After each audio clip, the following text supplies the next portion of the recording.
এক রাজকন্যা একটি বিলাসবহুল দুর্গে থাকতেন। তার বয়স মাত্র 14 বছর, তবে তিনি ভয়াবহভাবে ক্ষতিগ্রস্ত এবং মুদি ছিলেন। একবার তিনি এপ্রিলের জন্য কিছু নিয়ে এসেছিলেন এবং নতুন বছরের ভোজসভায় বসন্তের ফুল ছিল। তিনি একটি ডিক্রি জারি করেছিলেন যাতে তিনি বসন্তের সূচনার ঘোষণা করেছিলেন এবং যে রাজপ্রাসাদে স্নোড্রপস নিয়ে আসেন তাকে উদার প্রতিদান দেওয়ার প্রতিশ্রুতি দিয়েছিলেন।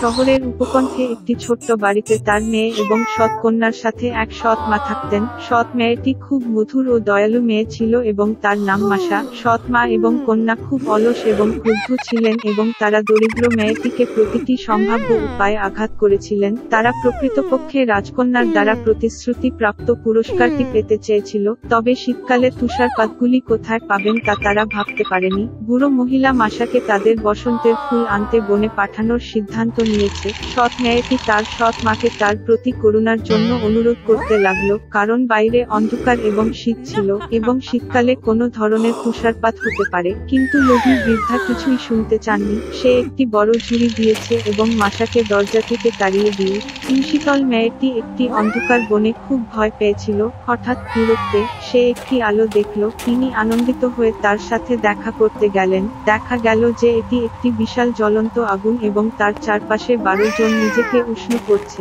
তার সাহস বাড়িয়ে মেয়েটি তাদের কাছে এসেছিল এবং বলেছিল যে দুষ্ট সৎ মা তাকে জঙ্গলে নিয়ে গিয়ে তুষারপাতগুলি সংগ্রহ করে। দেখা গেল যে 12 মাস ছিল। ভাইয়েরা মাসার জন্য দুঃখ পেয়েছিল এবং তারা তাকে সাহায্য করার সিদ্ধান্ত নিয়েছে। ভাই এপ্রিল একটি বানান উচ্চারণ করেছিল এবং হঠাৎ বসন্ত এসে জঙ্গলে এবং ক্লিয়ারিংয়ে এসেছিল। তুষার গোলে সবুজ ঘাসের উপস্থিতি, তুষারপাত প্রস্ফুটিত। মেয়েটি ফুল সংগ্রহ করতে শুরু করে এবং শীঘ্রই তাদের সাথে একটি বড় ঝুড়ি ভরে দেয়। তরুণ এপ্রিল সত্যিই তাকে পছন্দ করেছিল এবং সে তাকে একটি জাদুর আংটি দিয়েছে। যদি সমস্যা দেখা দেয় তবে তাকে অবশ্যই মাটিতে ফেলে দেওয়া হবে। একটি স্পেল কাস্ট করা হবে এবং সমস্ত 12 মাসই উদ্ধার করতে আসবে। মাসা তাদের ধন্যবাদ জানিয়ে বাড়ি চলে গেলেন। মেয়েটি যখন স্নোড্রপগুলি বাড়িতে এনেছিল তখন সৎ মা ও কন্যা এতে খুব অবাক হয়েছিল। মাসা যাত্রা থেকে খুব ক্লান্ত হয়ে পড়েছিল, সঙ্গে সঙ্গে শুয়ে পড়ল। তার সতত বোন সন্দেহ ছিল কিছু ভুল ছিল। মেয়েটি যখন ঘুমাচ্ছিল তখন সে তার জাদুটির আংটিটি খুঁজে পেয়ে তা নিজের কাছে নিয়ে গেল। ঘুম থেকে ওঠার পরে সৎ মেয়েটি ক্ষতিটি আবিষ্কার করে তিনি রিংটি ফিরিয়ে দিতে ভিক্ষা শুরু করলেন, কিন্তু তার সৎ মা ও মেয়ে কিছুই শুনতে চান না। ঝুড়ি নিয়ে তারা ছুটে গেল রাজপ্রাসাদে।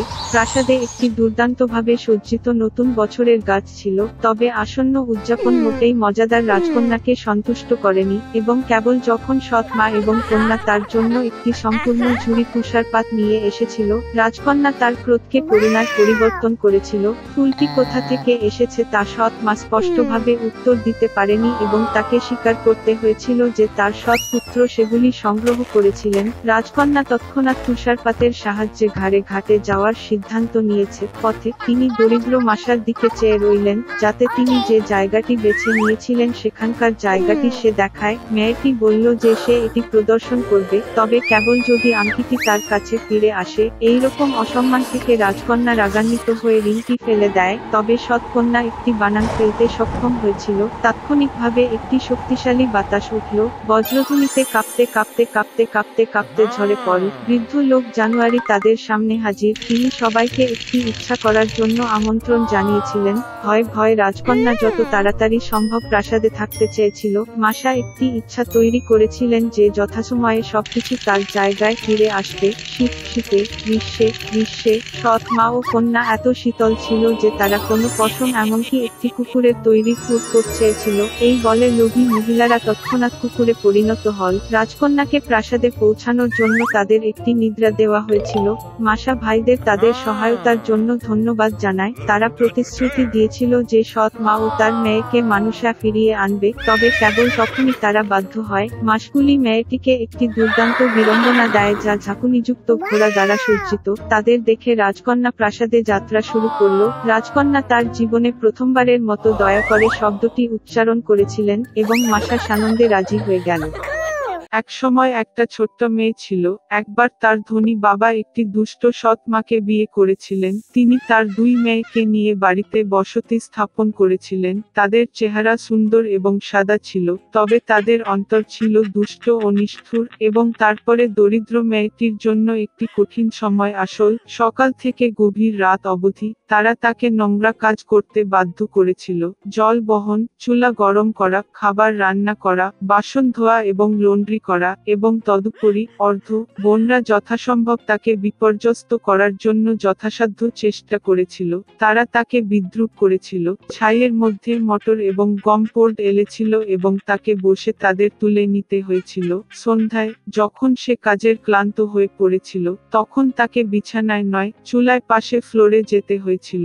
এবং যেহেতু তিনি সর্বদা ছাই, ধুলো এবং ময়লা অবস্থায় ছিলেন, তাই তার বোনরা তাকে সিন্ডারেলা বলে ডাকে। কিন্তু একদিন এমন ঘটনা ঘটেছিল যে রাজা একটি ভোজ শুরু করলেন, যা পুরো 3 দিন ধরে চলবে বলে মনে করা হয়েছিল, এবং দেশের সমস্ত সুন্দরী মেয়েদের ছুটিতে ডেকেছিলেন যাতে তার পুত্র নিজের জন্য একটি কনে বেছে নিতে পারে। যখন নামকরণ করা দুই বোনরা জানতে পারল যে তারাও ভোজে আসতে পারে, তখনই তারা তাৎক্ষণিকভাবে পোশাক পরতে শুরু করে। সিন্ডারেলাও নাচতে যেতে চেয়েছিল, তবে তার সৎ মা তাকে যেতে দেয়নি, কারণ তার কোনো পোশাক বা জুতো ছিল না এবং সে নোংরা ছিল।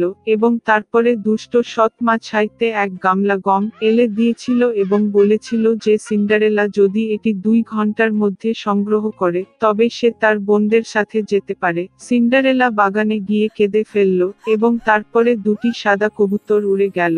তারপরে বিভিন্ন পাখির পুরো ঝাঁক তারা ছাইয়ের নিচে নেড়েচেড়ে ফুঁকতে লাগলো, এবং তাই তারা একটি পাত্রে সমস্ত দানা বেছে নিয়েছিল। 1 ঘন্টারও কম সময়ের মধ্যে তারা তাদের কাজ শেষ করে এবং প্রত্যেকেই পালিয়ে যায়।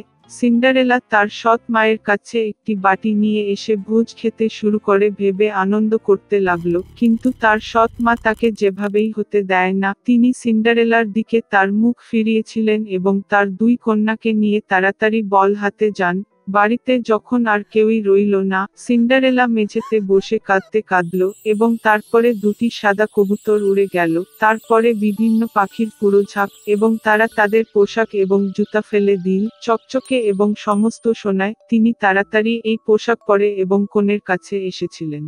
তারা তার সৎবধূ এবং সৎ মা দেখেছিল এবং ভেবেছিল এটি অবশ্যই কিছু অদ্ভুত রাজকন্যা হতে পারে। তিনি তার সোনার পোশাকে খুব সুন্দর ছিলেন। এটি তাদের কাছে কখনো ঘটেনি যে এটি সিন্ডারেলা। রাজকুমার তার সাথে দেখা করতে বেরিয়ে এল, তার হাত ধরল এবং তারা নাচতে লাগলো, এবং সিন্ডারেলাকে তিনি এত পছন্দ করেছেন যে তিনি অন্য কোনো মেয়ের সাথে নাচতে চান না। তিনি সন্ধ্যা অবধি নাচলেন এবং বাড়ি ফিরে যেতে চেয়েছিলেন, কিন্তু রাজপুত্র তাকে দেখতে চেয়েছিল। তিনি জানতে চেয়েছিলেন কে এই সুন্দর মেয়েটি এবং তিনি কোথায় থাকেন, কিন্তু সিন্ডারেলা তার কাছ থেকে পালিয়ে দোপকোটে উঠে গেলেন। রাজকুমার কপোতিরকে ধ্বংস করার নির্দেশ দিয়েছিলেন, কিন্তু তাতে কেউ ছিল না, এবং তার কাছাকাছি কোথাও তিনি তার সুন্দর অপরিচিত পাওয়া যায়নি। কেউ অনুমান করতে পারে না যে সিন্ডারেলাকে কবুতর দ্বারা উদ্ধার করা হয়েছিল যে তাকে বাড়িতে নিয়ে গেছে। রাজকুমার মন খারাপ করে মাথা নিচু করে প্রাসাদে গেল,